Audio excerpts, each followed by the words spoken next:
Took a time for that recording to start. Okay. Well, ladies and gentlemen, welcome to Thursday.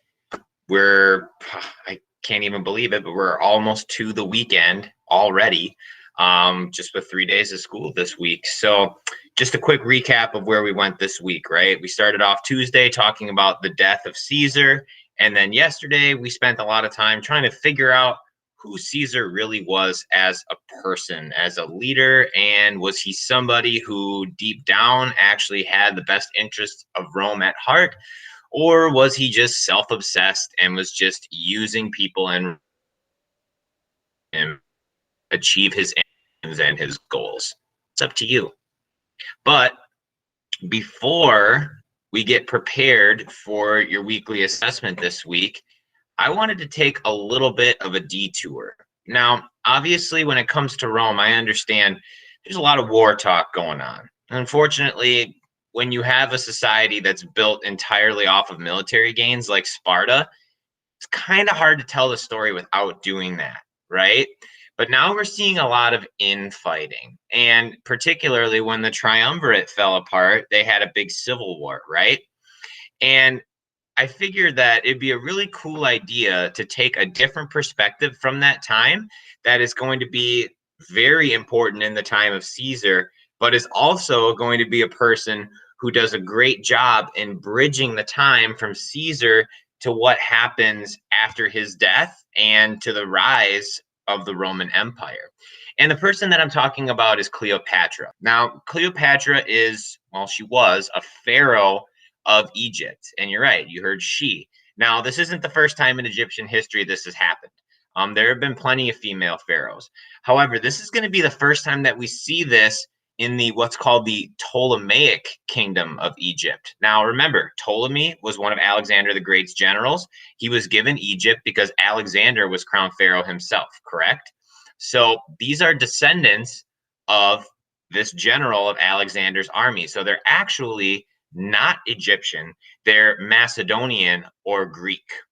So that's something important to keep in mind here, because I think that's what really opens the door for this communication between these two groups of people right away. Now, before I get into kind of telling the story here, here's your exit ticket for today. Okay, it's right here. It is a Google form. We're going to try this differently. And what's going to happen is that you're going to have 3 multiple choice questions, and I'm going to give you 2 points just for turning it in. And then obviously you'll get 3 points based on the correctness to get to our normal score of 5. Makes sense? So what I would do if I were you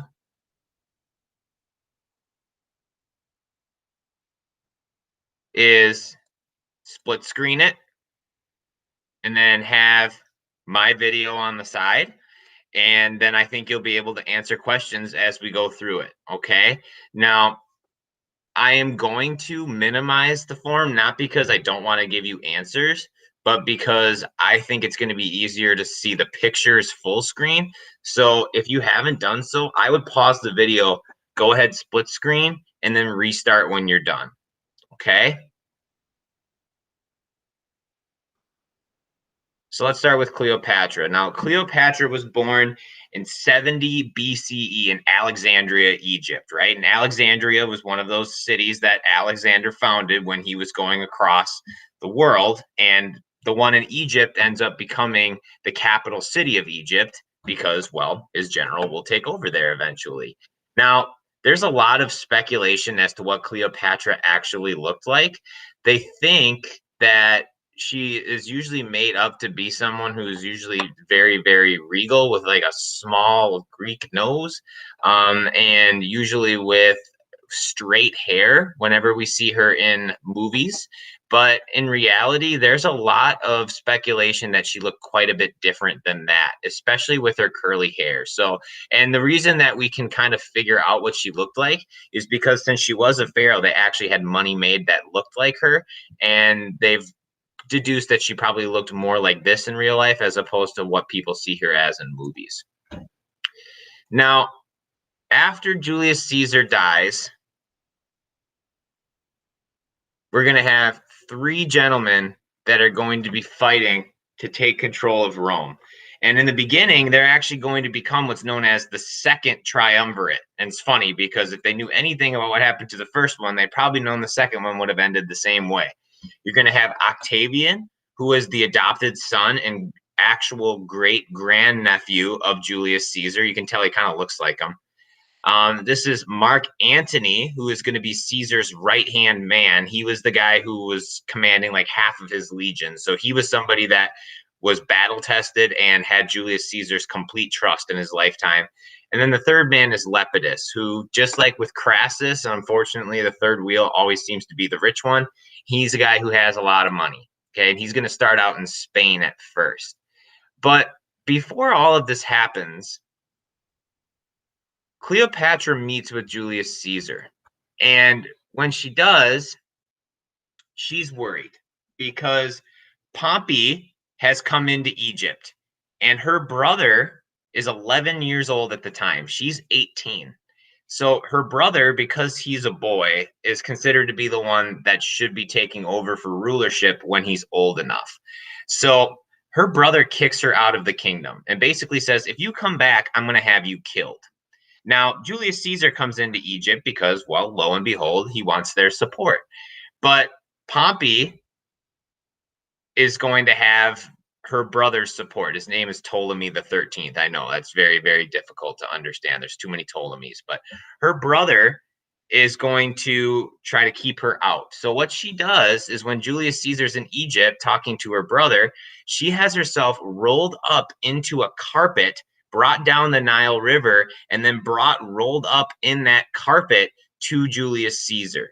Now, this is a legend. People don't know if it actually happened or not, but they've done a lot of field tests on this and proved that had she done that, it probably would have almost killed her. So I think it shows, just like with Julius Caesar, how badly she wanted to have that meeting because she wanted to take control over her Egyptian kingdom. She wanted her brother gone. Now, eventually, Cleopatra, in her early 20s, has a baby. Now, she names him Ptolemy because, of course, all males in that family are named Ptolemy, but she names him Ptolemy Caesarion. Now, if you know anything about the word cesarean section, that's when a baby has to be removed from a mother to prevent distress or maybe death. But Caesar is actually born by a cesarean section himself, which is how it gets its name. She names this boy Ptolemy Caesarion and tells Caesar that he is the father of this child. Well, I'll tell you what, Caesar's been looking his whole life to have a male heir, right? This is a huge deal for him. Now, it's unclear whether or not this child was Cleopatra's. It's pretty obvious that she did have the baby, like she was pregnant and had the baby, but it's been a very, very long debate as to whether or not this child was actually Caesar's. But it certainly helped keep him on her side while he was alive. Now, the problem is that he was only about 2 or 3 years old when Caesar died, so it wasn't like it ended up having any sort of effect anyway. But it kept him on her side the entire time. Now we have these three gentlemen, Octavian, Mark Antony, and Lepidus. And the Second Civil War in Rome is going to break out here in Sicily. Funny how that works. That always seems to be how it starts. It always seems to start in Sicily. So Octavian, you're going to see, has a very large section of the former republic, right? He's got Rome itself. He's got Gaul because, well, his adopted father was Caesar. So, of course, he's going to have Gaul. And then he takes Iberia or Spain very quickly. Now, Mark Antony is going to be out in the east.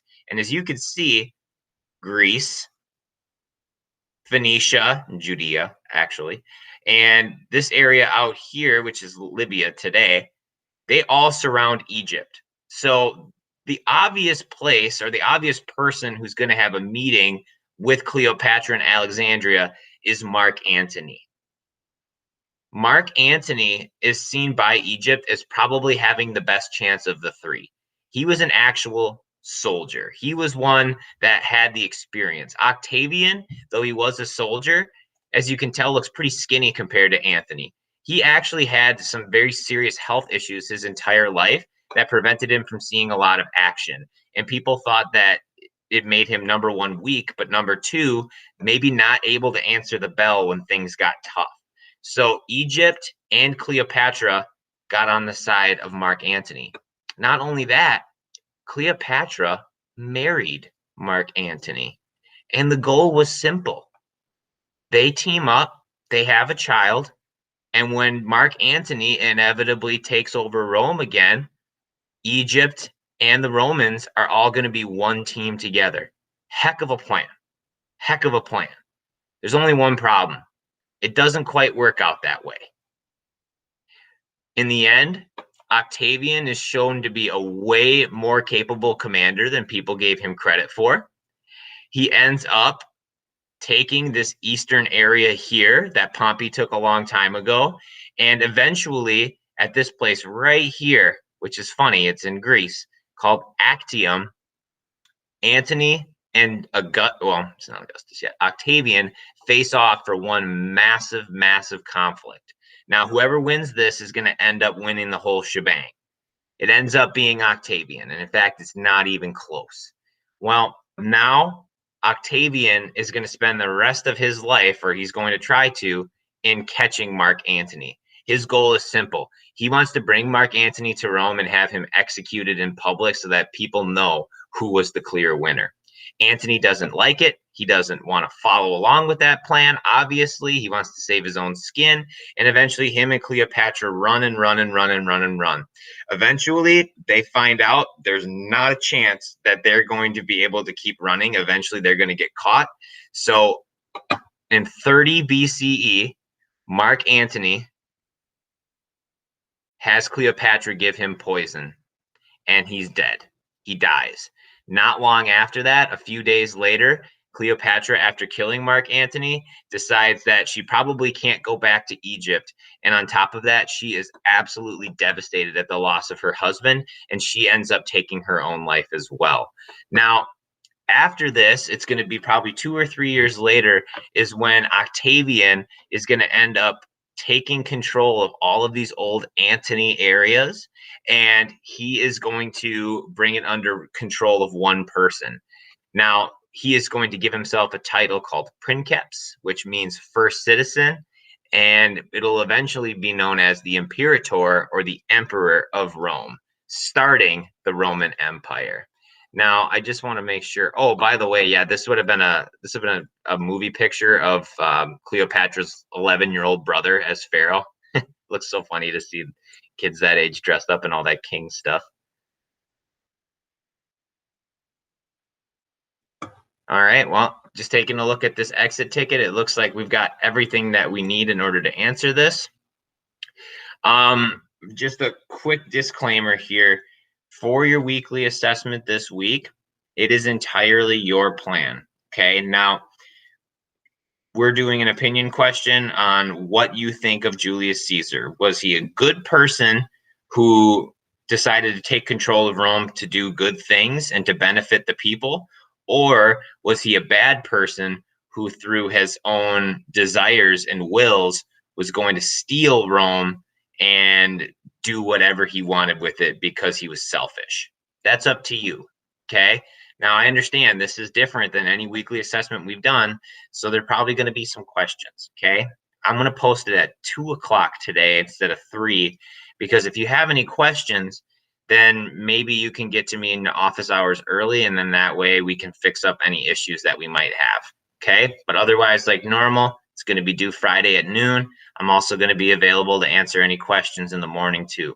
But if you really think about it, if you've taken the notes and you've taken the time, especially through the Socratic seminar, this really should be kind of just a review for you at this point. Okay. All right. Well, I went a little bit longer on this one than I would have liked. So I'm going to cut out here, but have a great day, great rest of your weekend. And if you have any issues with the weekly assessment, shoot the questions over here. All right. Take care, everybody.